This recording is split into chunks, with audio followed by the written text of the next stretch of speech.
Namaste and welcome to this exciting episode of Psychology Debunking Mythology. Psychology के इस episode में आपका बहुत बहुत स्वागत है। अरावली पहाड़, नाम अरावली है, पहले ये रेंज बोली जाती थी अर्बुद के नाम से, और ये महाभारत में इसको बार बार क्रॉस किया गया है। मतलब कि जैसे कि कृष्ण के रथ अगर द्वारका से आ रहे हैं उपप्लव्य होते हुए, और फिर वो अरावली के साइड से चलते चलते फिर वो हस्तिनापुर पहुंचते हैं, पहले इंद्रप्रस्थ फिर हस्तिनापुर पहुंचते हैं। ना इंद्रप्रस्थ के बारे में मैंने बहुत डिटेल में लिखा था एक मेरी पुस्तक में, किस तरह इंद्रप्रस्थ को बसाया गया था।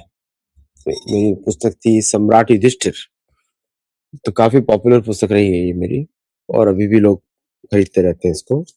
और आपने नहीं खरीदी इसको देखिएगा जरूर। इसका नाम है सम्राट युधिष्ठिर, अमेजोन पे अवेलेबल है अगर आप सैथोलॉजी सर्च करते हैं। तो यहाँ पर आपको पता ही है कि किस तरह इंद्रप्रस्थ बसाया गया था अरावली पहाड़ों के पास में। तो दिल्ली से शुरू होती है Aravalli range, south west Delhi से, और जाती है ऑल द वे, एंड होती है अहमदाबाद तक। उसके बीच में उस पे एक आता है अर्बुद पहाड़। अर्बुद को आजकल अबू बोलते हैं, उसका पुराना नाम है अर्बुद। अर्बुद पहाड़ पर आता है, और बीच में एक जगह से भी क्रॉस करती है अजमेर, क्योंकि आपको मालूम ही है कि एक वहाँ पे जो लोग बोलते हैं चिश्ती कोई मंदिर है वहाँ पे, वो एक्चुअली मंदिर के ऊपर ही बनाई गई जगह है। उसका इतिहास वहीं के लोग आपको बताएंगे। वहाँ पे बहुत सारे चिन्ह मिलते हैं कि वो जो दरगाह बनी हुई थी वो मंदिर के ऊपर बनी हुई है, और किस तरह हिंदुओं को बहुत मूर्ख भी बनाया जाता है उधर। तो शायद जो राजनीतिज्ञ हैं वहां पे चादर न चढ़ाएं, क्योंकि चादर का अर्थ कुछ और ही होता है वहां पे। तो खांडव प्रस्थ पर ही बसाई गई है इंद्रप्रस्थ। इंद्रप्रस्थ जो है नाम विश्वकर्मा को इंद्र ने बोला कि अब कि इंद्रप्रस्थ बनाइए, और इंद्र ने ही डिक्लेयर किया कि आज से इंद्रप्रस्थ होगी। तो विश्वकर्मा जो गए भगवान कृष्ण के पास और बोले कि अब मैं क्या करूं। तो भगवान कृष्ण ने बोला कि मेरे लिए ऐसा एक शहर बनाओ जो महेंद्रपुरी के जैसा हो, और तब वो बनी। तो तो इंद्र की इच्छा पे इसका नाम पड़ा इंद्रप्रस्थ। तो आपको मालूम ही है कि इंद्रप्रस्थ बनाया गया था, उसके चारों ओर चारदीवारी बनाई गई थी सफेद, और बहुत ऊंची चारदीवारी थी। और तो इंद्रप्रस्थ का बहुत ही सुंदर उल्लेख है उसमें, मेरी पुस्तक में एंड लास्ट चैप्टर पे देख सकते हैं उसको। तो ये जो अरावली पहाड़ है, इसमें बहुत सारा महाभारत का इतिहास यहाँ पे छुपा रहता है। जैसे कि अगर मैं जूम करूं, ये पहाड़ है all the way Sikar, Alwar, Gurugram तक आता है। साउथ वेस्ट पार्ट ये पार्ट है, और ऑल द वे इसके रास्ते में पड़ता है अजमेर, और ये जाता है ऑल द वे अहमदाबाद तक ऑलमोस्ट। और इसके ऊपर अभी सुप्रीम कोर्ट का बहुत जो है, let me show the screen.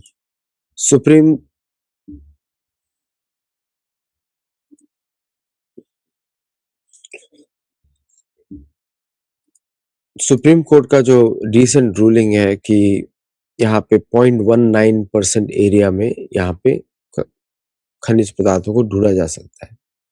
बहुत ही कम एरिया है वो 0.19%, लेकिन फिर भी बहुत हो सकता है। तो बहुत पुरानी रेंजेस हैं ये, और इसमें बहुत ज्यादा महाभारत, हमारे सांस्कृतिक यहाँ पे कनेक्शंस है। और मेरे हिसाब से क्या होना चाहिए कि भारत को दूसरे देशों में भी ढूंढना चाहिए खनिज पदार्थ, जिससे अमेरिका जो है फोर्सफुल डिप्लोमेसी यूज करके, मिलिट्री स्ट्रेंथ यूज करके पूरी दुनिया में खनिज पदार्थों को इकट्ठा कर रहा है। तो भारत भी सुपर पावर है, और हमको सुपर पावर के मानसिकता सोचना ही पड़ेगा। अब इस अरावली रेंज पे बहुत सारे तीर्थ स्थल हैं जो महाभारत से कनेक्टेड है। जैसे नाथद्वारा उसके पास में आता है। फिर आप अगर इसको जूनागढ़ से आप कनेक्ट करते हैं, जूनागढ़ से, तो जूनागढ़ से पूरा एरिया वहीं के थ्रू सारे जूनागढ़ के रेवतक पहाड़ों से लेके अगर आप देखते हैं, उपप्लव्य यही इस जूनागढ़ को उपप्लव्य बोला जाता है। तो महसाना, हिम्मतनगर, ये सारा एरिया गुजरात से होते हुए अरावली रेंज, बीवर, इसमें हर जगह महाभारत का इतिहास है। ये पूरा हस्तिनापुर तक जा रहा है, इंद्रप्रस्थ तक जा रहा है। उसी पहाड़ी के चारों ओर ही रथ दौड़ते थे। That was the guidelines for the highway of that time, पुराना। और बाद में भी इसको यूज किया गया बहुत जगह। और ये पहाड़ थोड़े नीचे की तरफ, ज्यादा इनकी हाइट नहीं होती। The highest is I think 1782 meters, वो है अर्बुद पहाड़, विच इज 3000 फीट। ये अर्बुद पहाड़ है, अराउंड 300 3,500 फीट। वही अर्बुद पहाड़ है, विच इज दी, मतलब वैदिक कनेक्शन है उसका, माउंट अर्बुद का। मेरू पर्वत के शिखर को वहां पे रखा गया था पृथ्वी को ढकने के लिए। एंड ये वही रेंज है पूरी जो इंद्रप्रस्थ की तरफ जाती है। तो इसमें जो इश्यूज बन रहे हैं, मैं देख रहा था सारे वीडियोस, डिस्कशंस, और मैंने सीजीआई गवाही का भी इंटरव्यू देखा, अर्नब गोस्वामी ने लिया था। दैट वाज वेरी रिवीलिंग कि इसमें मल्टीपल पार्टीज आर इन्वॉल्व, और हर स्टेट उस पे, Gujarat, Rajasthan, Haryana, every state has a different rulings for environmental protection. और दूसरा कि not everything is about rare earth या कॉपर माइनिंग और दिस माइनिंग। ऐसा नहीं कि माइनिंग अभी चलता है, माइनिंग तो शुरू से चलता है इतिहास में। अभी से हम लोग ही सिर्फ माइनिंग नहीं कर रहे हैं, पहले भी लोग माइनिंग कर चुके हैं। सो ये जो ओवरऑल इशू है, पॉलिटिकल इशू जो बन गया है अरावली के ऊपर, उसका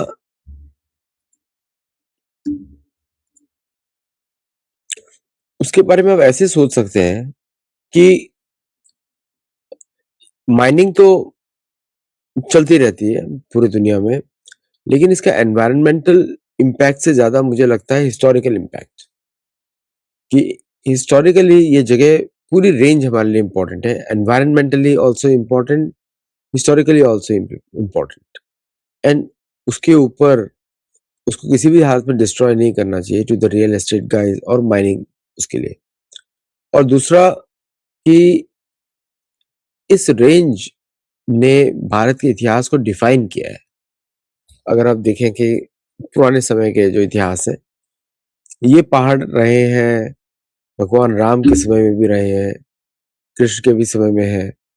तो काफी पुराने पहाड़ है, ऑलमोस्ट पूरा मनवंतर अगर मैं इसमें देख लूं इतिहास इसका, इसके चारों ओर ही इतिहास लिखा गया है। मनदाता इसको क्रॉस करते हैं, याती क्रॉस करते हैं, कुरु महाराज क्रॉस करते हैं, और जगह जगह उनके मंदिर बने हुए पूरी रेंजेस में, जगह जगह। तो फ्रॉम द सांस्कृतिक point of view is very important range. और फ्रॉम द रिसोर्सेज तो हर जगह आपको मिलेंगे पृथ्वी के ऊपर। From the spiritual point of view also very important. Bharat के इतिहास पॉइंट ऑफ व्यू से भी बहुत इंपॉर्टेंट रेंज है। और मैं ये भी जानता हूँ कि किस तरह कांग्रेस इकोसिस्टम जो है डेवलपमेंट को बंद करने के लिए काम करता है। तो वो पॉलिटिकल कॉल हो गया, मेरा काम पॉलिटिक्स में कुछ भी नहीं है। सो पॉलिटिकल डिसीजन हो सकते हैं उसमें, बट इसी के बेसिस पे आप देखते हैं कि अंडमान निकोबार, उसका भी इतिहास रहा होगा, लेकिन वहां पे इस समय डिफेंस की जरूरत है। तो डिफेंस के लिए तो अंडमान निकोबार में we need to have a base जिसपे, और ऑल्सो ट्रेडिंग के लिए भी, लाइक सिंगापुर। तो इसलिए that is a different issue जिसपे सोनिया गांधी लेटर्स लिख रही है एनवायरमेंटल के नाम पर।